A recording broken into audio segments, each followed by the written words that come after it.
បងស្រឡាញ់ស្រីបងស្រឡាញ់ស្រីស្មានសូមថាចិនយើងប្រាថ្នារួមគួរស្នេហាអស់មួយជីវិតម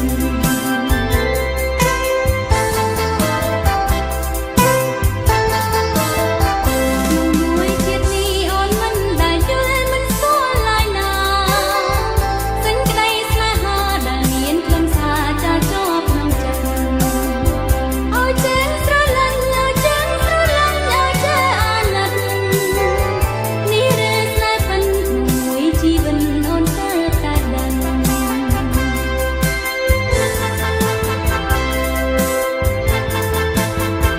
នេះគឺវាសនាព្រមនីខិតចាមកពីព្រេងនេះ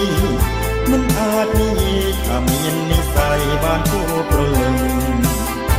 បងស្រឡាញ់ស្រីបងស្រឡាញ់